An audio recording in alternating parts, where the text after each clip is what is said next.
Thank you, Right Honourable Speaker. Mr. Speaker, I seek your procedural guidance and perhaps input from government, because certain issues are matters of law. You've talked about issues of fact, and one could even say fact to person A could be different from person B, but a law, regardless who is dealing with it.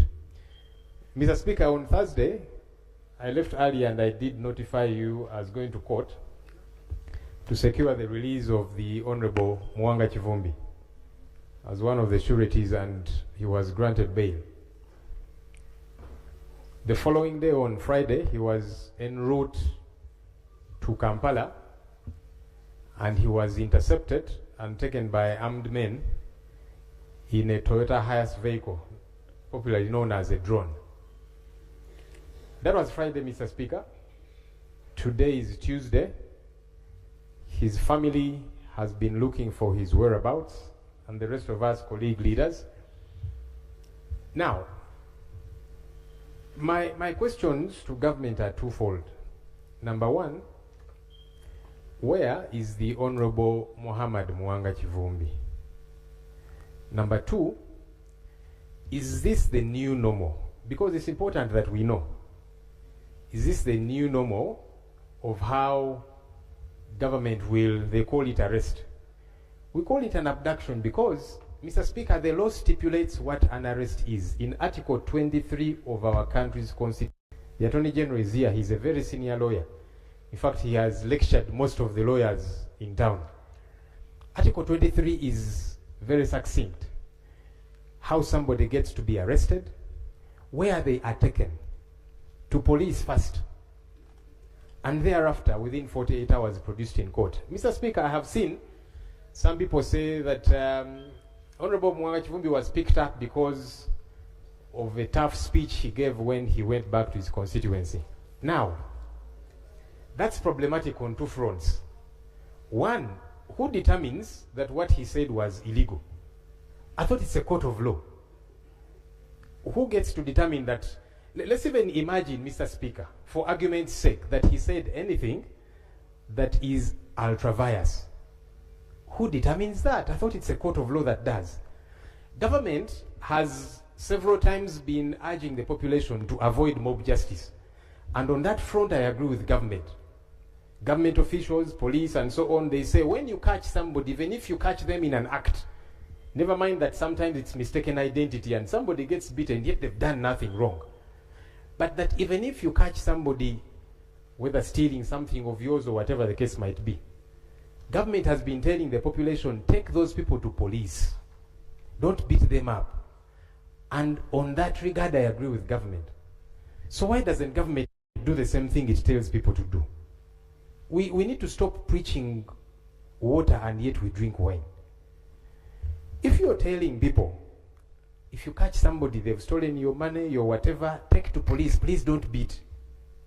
Why isn't government doing the same? If you assume that somebody has broken the law, produce them in court. It's now been 4 days, Mr. Speaker.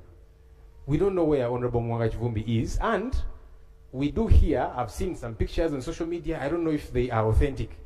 Bruises, blood, I don't know. And the only way that can be cleared is when we get to know where he is. Mr. Speaker, you see, we were here in September of 2021. Again, some who are saying it's because of what he said. Honorable Segirinya Muhammad and Honorable Alan Sewanyana were granted bail by court.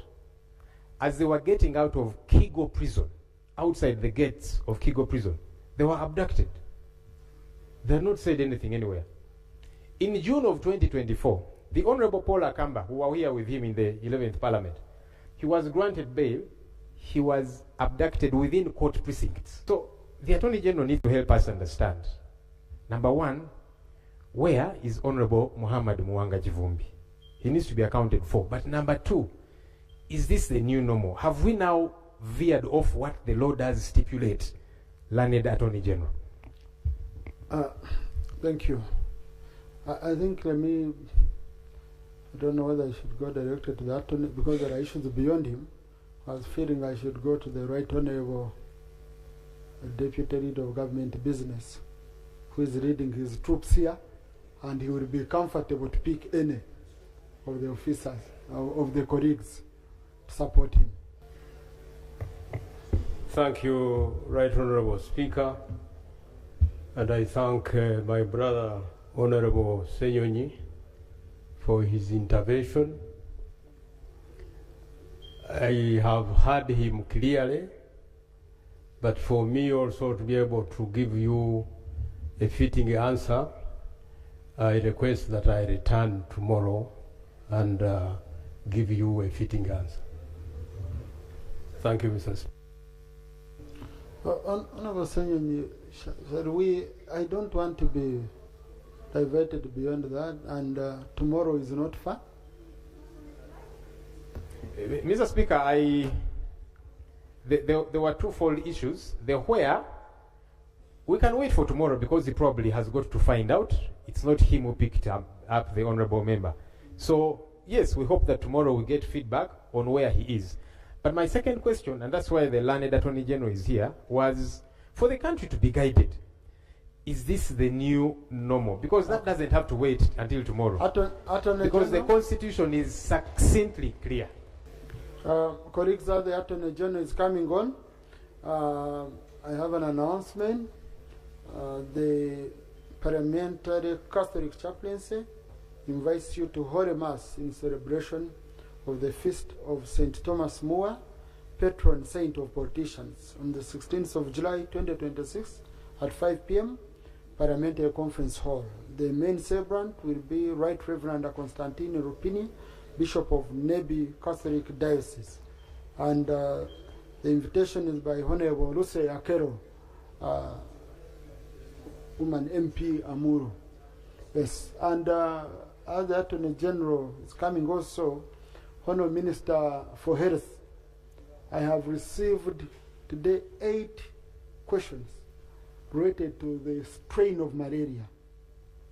Colleagues are talking about the strain of malaria, and it's coming from colleagues across, the country. So I don't know whether you will, I don't know how you would handle such an issue, because me, I brought it to your attention. Yeah? I don't know whether you want to go prepare statement or you address the nation and how can prevent, or, and therefore also on top of that, honorable colleagues, we shall be having the malaria walk, the annual malaria walk, as part of us giving back to the community and creating awareness against malaria on the 26th of July. And our very own, the Right Honorable Jacob Obos, will be our chief walker. You come out in big numbers. We are joined by the civil society, diplomatic community, health practitioners, and the general public, schools. We work against malaria and create awareness, the public, on how they can prevent malaria. Attorney General?